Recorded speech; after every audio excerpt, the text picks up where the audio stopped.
So for today's lesson, we are going to familiarize with the trigonometric identities, and we are going to simplify and prove trigonometric identities. Okay, so that is our objective for today's lesson.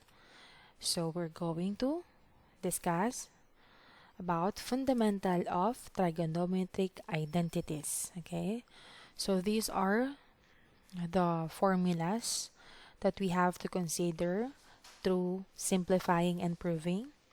So we have reciprocal identities. So it means it is the inverse. Okay. For example, we have sine theta. Theta represent for the measure of an angle. So it could be degree or it could be radian.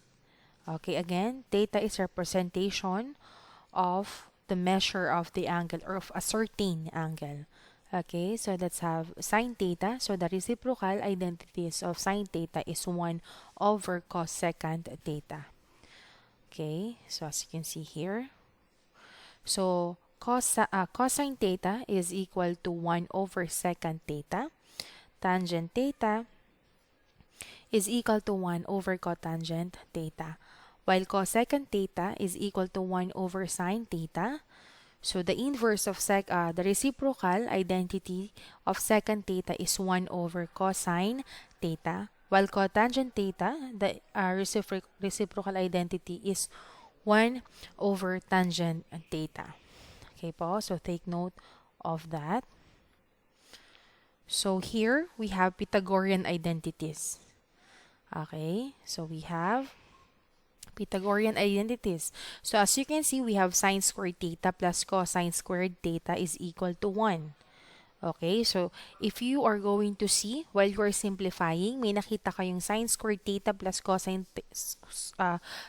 squared theta rather is equal to 1, automatic, okay? That it is equal to 1. For example, it could, there is a situation na pwedeng ganito class. For example, you have 1 minus sine squared theta. So that is equal to cosine squared theta. Okay po, for example, here we have, diba, we all know that, okay, so we all know that sine squared theta is wait lang, I will erase this. Okay, so we all know that sine theta squared plus cosine squared theta is equal to 1. So it could be like this class. For example, cosine squared theta is equal to 1 minus sine squared theta. Okay, so pag may nakita tayong ganito class, 1 minus sine squared theta, it is automatic equal to cosine squared theta. Okay po, so kahit ano class, pwede nyo pong i-manipulate yan as long as nandun lang, walang ibang nadadagdag. Okay lang po, nagtatranspose lang tayo. Next, 1 plus tangent squared theta is equal to secant squared theta. And another one is 1 plus cotangent squared theta is equal to cosecant squared theta. So, ganun din class. Cotangent squared theta is also equal to cosecant squared theta minus 1. Okay po. Or, it could be cosecant squared theta minus cotangent squared theta is equal to 1. Pwede rin naman ganun class. Another one here, balik tayo sa tangent. So, 1 plus tangent squared theta is equal to secant squared theta. Pwedeng secant squared theta minus tangent squared theta is equal to 1. Or, pwede rin namang secant squared theta minus tangent squared theta is equal to 1. Okay, so dito naman tayo. Next, we have quotient identities. Pag quotient identities, it is always tangent and cotangent lang. Okay po? So, bakit may cotangent? Because cotangent is the reciprocal of the tangent theta. Okay po? So, tangent theta is equal to sine theta all over cosine theta, while cotangent theta is equal to cosine theta over sine theta. So, magbaliktad lang din kasi nga, they are reciprocal to each other. Okay po? So, tandaan, reciprocal, Pythagorean, and quotient identities. So, first, let's simplify the expression. So, we have sine raised to 4 theta minus cosine raised to 4 theta all over sine theta minus cosine theta. Okay? So first thing that you're going to observe is the numerator. Okay po. So as you can see, we can do the difference of 2 square. Okay? We can expand the numerator by using the difference of 2 square, the sum and difference of 2 square rather. Okay po. So we can have sine squared theta minus cosine squared theta. So since it is sum and difference, so here we have sine squared theta plus cosine squared theta. So sum and difference. Okay po. Of squares. Okay, next. All over. And all over sine theta minus cosine theta. So let's try here. Let's write kung anong ginawa natin. So ang ginawa natin is we do the sum and difference of 2 square. Okay po. So kung medyo nalilito kayo, unfamiliar to class, you can search it. Okay po. Next. Anong next na gagawin natin? We can apply by looking on the numerator class. We can apply the Pythagorean identities. Po. What Pythagorean identities? Yung sine squared theta plus cosine squared theta is equal to 1. Okay, so anong matitira dyan, class? Ang matitira is si sine squared theta minus cosine squared theta. Multiply it by 1. Okay po? Kasi alam natin, according to Pythagorean identities, alam natin na sine squared theta plus cosine squared theta is equal to 1. Kaya naging 1 to, class. Okay? All over sine theta minus cosine theta. So, anong ginawa ulit natin dito, class? We apply the Pythagorean identities. Okay po. Next, simplify.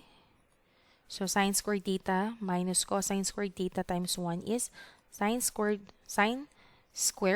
minus cosine squared theta all over sine theta minus cosine theta. What's next? Tingin nyo ba yung numerator nakasimplify na ba yan? Siyempre, hindi pa kasi naka-squared pa siya. So, pwede pa natin ulit ma-apply dito, class, yung ano, class, ang pwede nating ma-apply? Okay, sum and difference of 2 square. Okay po, sum and difference of 2 square. Okay? So, magiging sine square, eliminate na natin yan. So, we have sine theta minus cosine theta times sine theta plus cosine theta all over sine theta minus cosine theta. Kung nag-aalangan kayo, class, you can recheck this one, you can recheck by using the FOIL method. Kapag bumalik kayo dito, ibig sabihin tama tayo. Okay po, you can check it, class, kung kayo ay nagpi-50-50 sa decision nyo. Kasi 'di ba nga, sabi ko sa inyo, when we are simplifying the expression, ano tayo, class, we have so many ways, pero may mga ways na nag-ended. Ibig sabihin, hindi tayo makaalis doon. So what we're trying to do, we're trying to create our new way on how we are going to simplify such expression. Okay, so kumbaga, class, we are doing trial and error. Okay po, when we are simplifying expression. Okay po. Parang fraction lang yan, class. We can say that the fraction is in the simplest form if there is no multiples of numerator and denominator. And also, we cannot divide both of them. Wala na silang factors, nagkakaroon ng remainders. So, ayun yung mga factors we have to consider that the fraction is in the simplest form. While on the trigonometric expression class. So, kung naka-simplest form na siya, like for example, wala na siyang exponent, okay? So, hindi mo na pwede gamitin yung trigonometric identities because yung reciprocal identities kasi useless na rin. Para saan, di ba? Dapat kung gagamit tayo ng rules, dapat tingnan natin yung relationship. Ano yung makukuha natin? Laging tatandaan, kapag nag-simplify kayo ng expression, if ginamit ko itong Pythagorean identities na to, may magagawa ba to? Ano bang effect nito? May masisimplify ba siya o madadagdagan lang? May mga ganun. Kaya nga ang sabi ko sa inyo, this is a trial and error method class. Okay, next. As you can see, we can cancel something, right? Okay, we can cancel this. Okay, si sin theta minus cosine theta doon sa denominator. Anong matitira, class? We have sin theta plus cosine theta. So this is our final answer. Why? We cannot do anything. We cannot combine them together. Sin theta and cosine theta. We cannot use the reciprocal identities. Para saan? Bakit tayo mag-reciprocal identities pa? Diba? Wala na siyang relation. Okay? So, kapag ganun na class, wala na kayong maisip na ano pa bang masisimplify natin dito. Then wala na. Okay? So, this is the final answer. Okay po? Next. We have cosine theta plus cotangent theta times sin theta all over cotangent theta. So, as you can see on the number 2, there is a multiplication to class. Yan. So, syempre, ang unang papasok sa inyo dyan is, what if kaya si cosine, I will get the reciprocal identities. Then, come to think of this. Pag kinuha ko yung reciprocal identities, para saan? Saan ko siya maa-apply? May mako-combine ba? Ganun. Isipin nyo yung class. Pag walang kayo hindi nyo masagot, okay, stop. Huwag muna natin galawin yan. Copy muna natin si cosine theta. Ngayon, dito tayo kay cotangent theta sin theta. So, alam natin that the cotangent theta is, sa quotient identities, we have cosine theta all over sin theta. This is according to quotient identities. Cotangent theta is equal to cosine theta all over sin theta. And it has also relation dito, class, sa sin theta. Nakukuha nyo? Gagamit tayo ng rule kasi may relationship. May makukuha tayo. May mapapala tayo, class, in other words. Okay? So, through the use of quotient identities. So, wrong spelling. Okay. So, do not forget the all over cotangent theta. Okay. So, pwede rin naman, class, gawin nyo na to, class, na quotient identities din, yung denominator. Or pwede rin namang mamaya na. Pero pwede rin naman na, class. So, we have cosine theta all over sin theta. What next are we going to do? We can simplify this using numerator. Okay? Because this one is all over 1. You can cancel this. Okay? They are equal to 1. Right? So, ang matitira na lang ay si cosine theta plus cosine theta all over cosine theta all over sin theta. What's next? We can do combine like terms. Ano yung pwede natin i-combine dyan? Yung nasa numerator. Cosine theta plus cosine theta is 2 cosine theta all over cosine theta over sin theta. Madalas, dito kayo nalilito, class.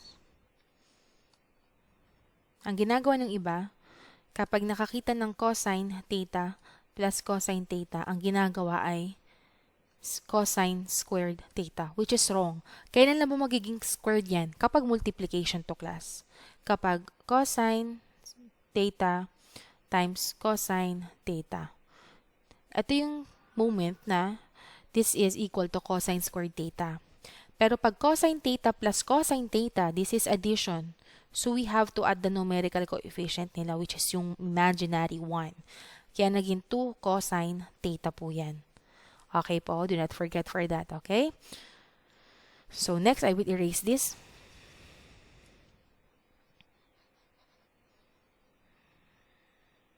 Okay. So kaya siya naging 2 cosine theta. Then let's simplify. So we have 2 cosine theta. Diba class, if i-divide natin siya sa fraction, ang mangyayari is, we are going to multiply them. Kung divide, magiging, ano bang inverse ng division? Multiplication. Then we are going to reciprocal yung denominator. So magiging sine theta all over cosine theta. Okay, next, what will you do? As you can see, ito ay over 1. May nakikita kayo dyan na cosine theta, right? We can cancel it. So, cancel si cosine theta, cancel si cosine theta. Ano ang matitira? So, we have 2 sine theta all over 1. Or, just simply 2 sine theta. So, this is our final answer. Okay po. So, this is our final answer. Okay, next. Let's have second, theta minus sine theta tangent theta. So, as you can see, meron na naman dyan imumultiply. Okay? So, ano yung gagawin natin? Nakita nyo si tangent. So, come to think of this. Yung tangent theta, there is a relationship between the sine. According to quotient identity. So, copy natin si second theta minus sine theta. What is the quotient identities of tangent theta?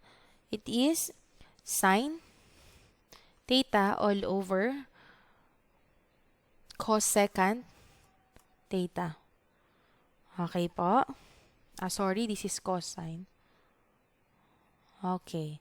So, this is according to the quotient identity. Okay. Next, let's simplify. So, we have secant theta minus, so multiply to numerator, denominator to denominator. So, dito na papasok yung sine squared theta all over cosine theta. Hindi yan magiging 2 sine theta ha, because of the operation is multiplication, sine squared theta all over cosine theta.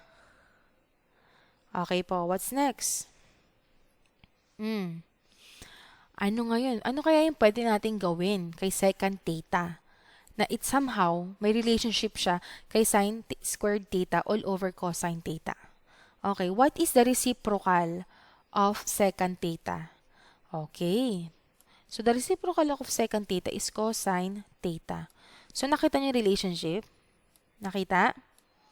Okay. So, anong ginawa natin dito, class? According to reciprocal identity or using the reciprocal identity, we come up with 1 over cosine theta. Now, let's combine like terms. Pareha sila ng denominator. So, cosine theta. Then, then divide, then times. Okay, so dahil parehas naman na silang denominator, kukopehin na lang natin. So, 1 minus sine squared theta. So, we all know that 1 minus sine squared theta is equal to cosecant squared theta all over cosine theta. Ano to, class? Pythagorean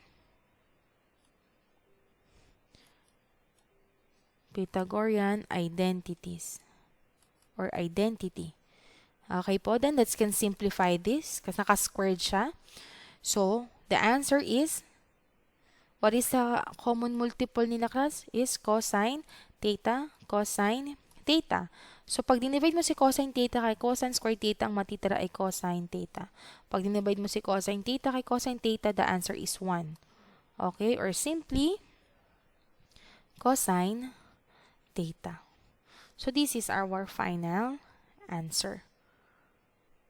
Okay. So, next, let's proceed to proving. Okay? So, kapag nagpo-prove tayo, class, so we have the left side. This is the left side, and this is the right side. So, we can use the left side to prove the right side, or vice versa. We can use the right side to prove the left side. Okay? Kung saan kayo nadadalian. So, now, let's use the left side. Okay? So, sine theta plus cosecant theta squared is equal to, paano yan, class? Nagpo-prove na tayo, ha? So, we have to write kung anong way yung ginagawa natin. Okay, so as you can see, naka-squared yan, tas plus. You can do the square of binomial. Okay, square of binomial. So, I will just rewrite this. Okay. So, di ba, tinuro ko sa inyo, class, yung Pascal triangle. Okay. So, isi-square natin si x. Ang x natin ay si sine theta. Ang y natin ay si cosine theta. Okay. So, isi-squared si sine theta. Okay. Isi-squared si sine theta, si x, plus 2 multiply kay sine theta at kay cosine theta, plus isi-squared si y, which is yung cosecant. Okay, this is cosecant. Cosecant squared theta. Okay? That is square of binomial. Okay, next. What we'll do next?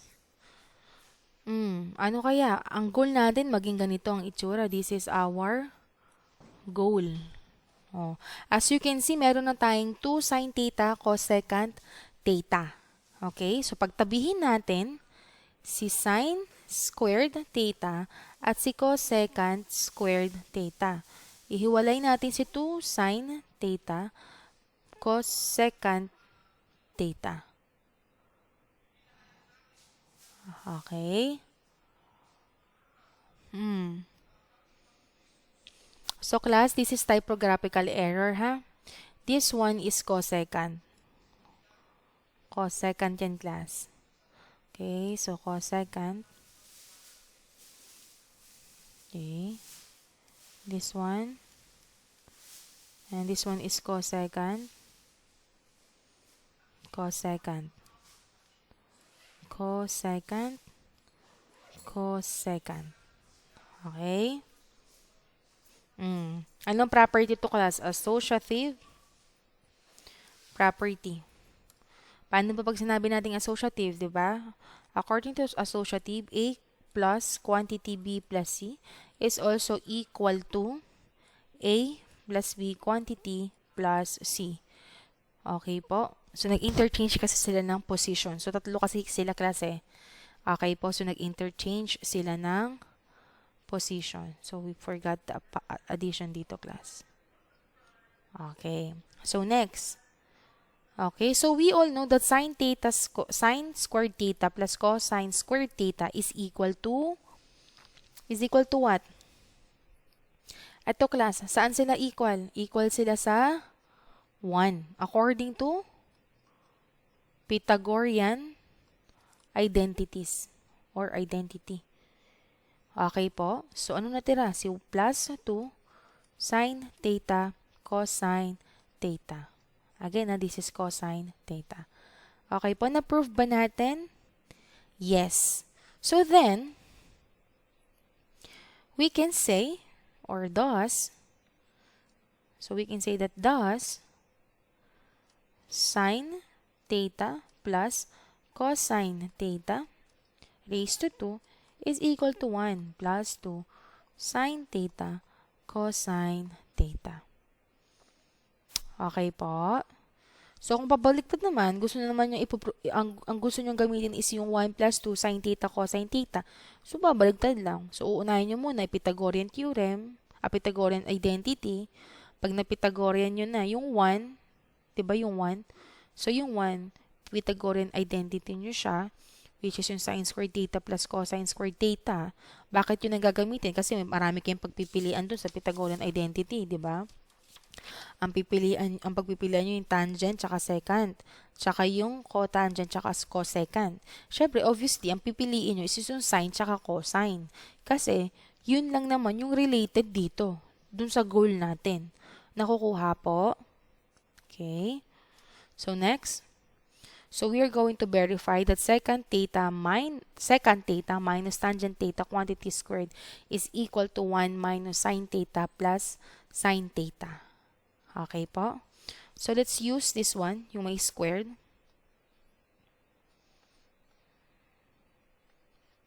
So, naka-squared.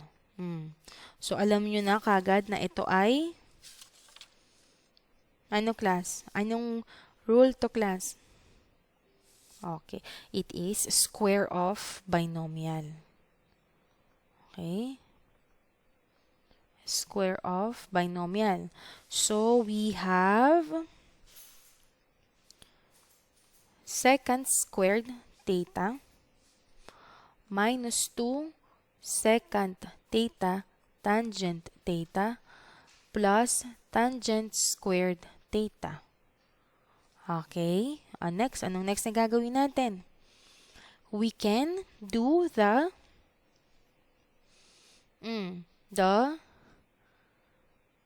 what class? We can do the reciprocal identities. Reciprocal identity and the quotient. Bakit may quotient, Ma'am Alea? Because we have tangent. Quotient identity. Okay? So, let's start. Secant squared theta, anong reciprocal niyan, class? So, we have, dahil naka-squared yan, kung walang squared yan, di ba 1 over cosecant? Tama ba ako, class? It is cosecant.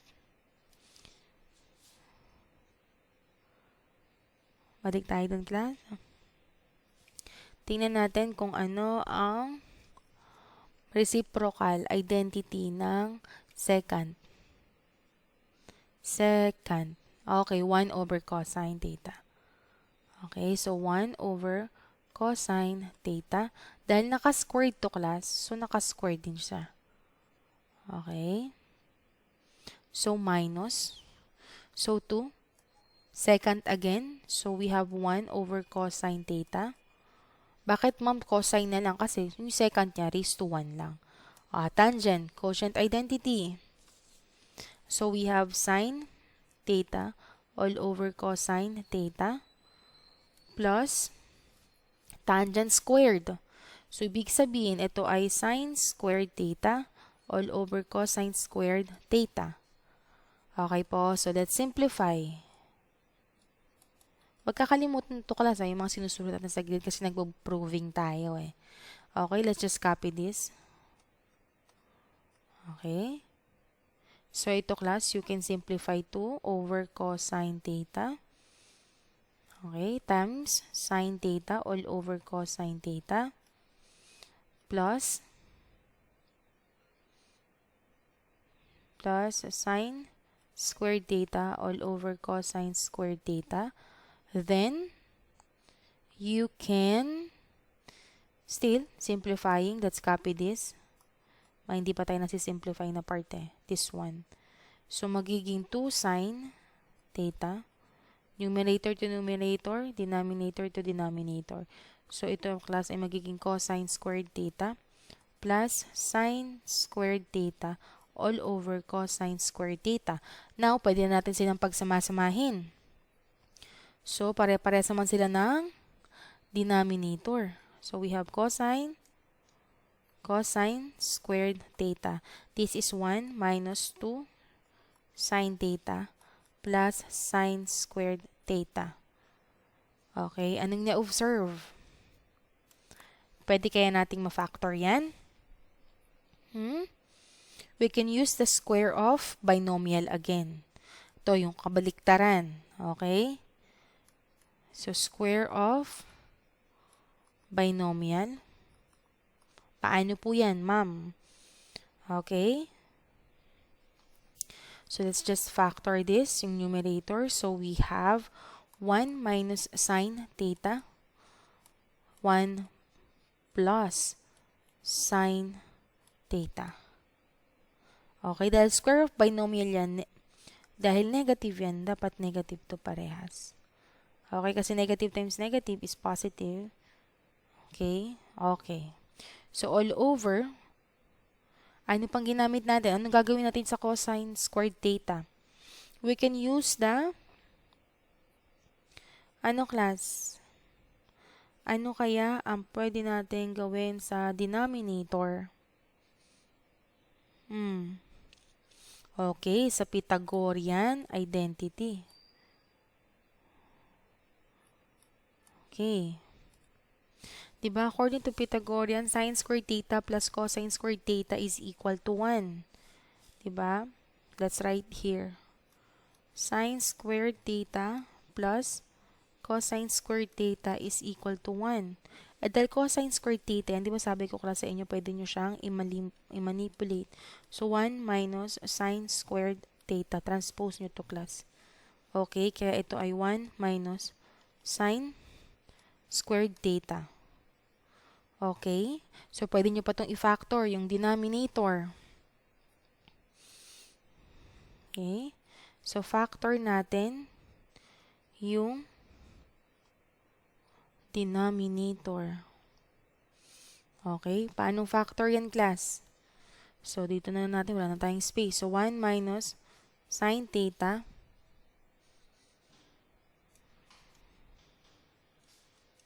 times 1 minus sine theta. By the way, class, kung nag-50-50 kayo dito sa numerator, kapag you do the FOIL method, dapat babalik siya dito, class. Okay, pag bumalik, ibig sabihin tama tayo. Let's factor yung denominator. So, we have 1 minus sine theta. Then, 1 plus sine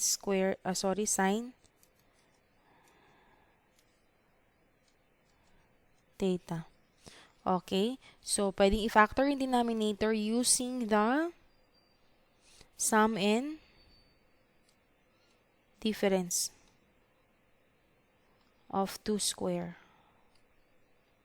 Okay, so anong pwedeng makancel natin? This one.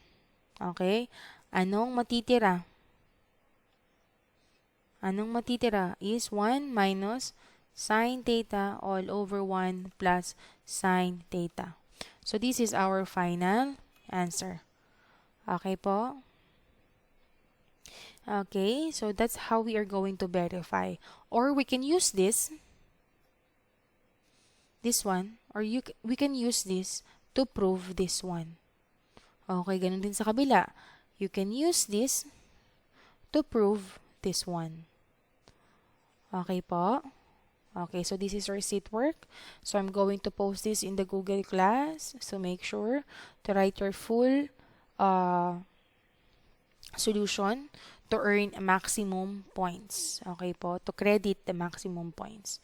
Okay, so the letter A, you're going to simplify number 1 and 2.